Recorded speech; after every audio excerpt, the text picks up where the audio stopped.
వందనాలండి. ఈరోజు మార్చి 13. మన బలహీనతలో సహాయం చేస్తాడు అనే విషయం జ్ఞాపకం చేసుకుందాం. రోమా 8:26-27.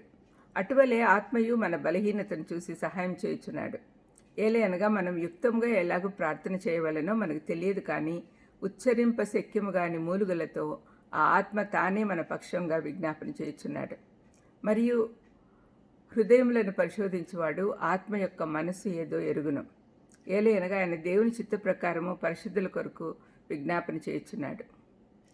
విశ్వాసులమైన మనము మన సమస్యలు మనమే పరిష్కరించుకోవాల్సిన అవసరం లేదు.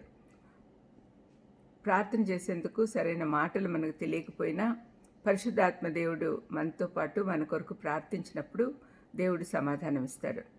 దేవుని చిత్త ప్రకారం మన పక్షంగా ప్రార్థించమని పరిశుద్ధాత్మని అడగాలి.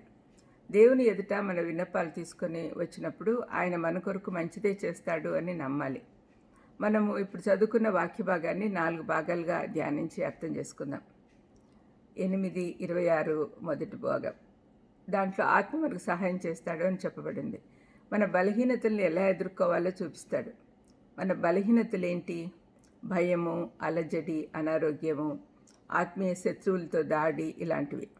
ఈ సమస్యలన్నిట్లో పరిశుద్ధాత్ముడు మనతో ఉన్నాడు అనే సత్యం మనకు ఆదరణ ఇస్తుంది.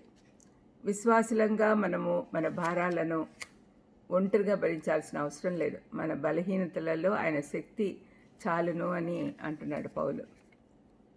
రెండో భాగము, యుక్తంగా ఎలాగ ప్రార్థన చేయాలో మనకు తెలియదు.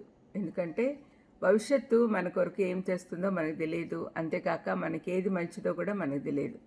మనకి ఏదైనా కావాలని కోరిక ఉన్నా కూడా అది మనకు మంచి చేస్తుందో చెడు చేస్తుందో తెలియదు.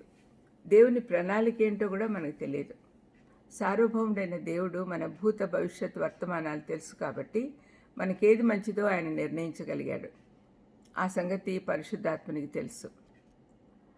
ఇంకొక భాగం, మూడో భాగం ఏంటంటే, ఉచ్చరింప శక్యంగాని మూలుగలతో ఆత్మ తానే మన పక్షాన విజ్ఞాపన చేస్తాడు. మనకేదైనా నొప్పి, బాధ, కష్టము ఉంటే మూలుగుతూ ఉంటాం. రోమా 8వ అధ్యాయంలో మనం 3 రకాల మూలుగులు చూస్తాం: సృష్టి, మానవులు, పరిశుద్ధాత్మ. దేవుడు సృష్టిని శపించినందువల్ల అది విడుదల కొరకు మూలుగుతుంది. మన ఆత్మీయ ఎదుగుదల కొరకు పరిశుద్ధాత్మ మూలుగుతాడు. మానవుడైతే ఏదైనా కష్టం వస్తూ మూలుగుతూ ఉంటాడు. 4వ భాగం ఏంటంటే, దేవుని చిత్త ప్రకారం పరిశుద్ధాత్మ పరిశుద్ధుల కొరకు మూలుగుతూ ప్రార్థిస్తాడు. మనకు యేసయ్య, పరిశుద్ధాత్ముడు ఇద్దరు విజ్ఞాపనలు చేసేవారిగా ఉన్నారు. మనం ఎలా స్పందించాలి? మనం భారంగా ప్రార్థించాలి. ఏదో అలవాటుగా కాకుండా, అంటే భారంగా మాట్లాడుతూ మన సమస్యలు దేవుని యొద్దకు తీసుకెళ్ళాలి. దేవుని మౌనం మనలను నిరాశపరచకూడదు. పరిశుద్ధాత్మ ఉన్నాడు, ఆయన కంట్రోల్లో అది జరుగుతూ ఉంది అని నమ్మాలి. దేవుని జ్ఞానంలో విశ్రమించాలి. కొన్ని సమయాల్లో మన విశ్వాసం బలహీనంగా ఉంటుంది. ఆ సమయంలో ఈ వాక్య భాగము ధ్యానించుకుంటే మనకు ధైర్యం వస్తుంది. ప్రార్థన చేసుకుందాం. దయామేడా, థ్యాంక్ యూ లార్డ్.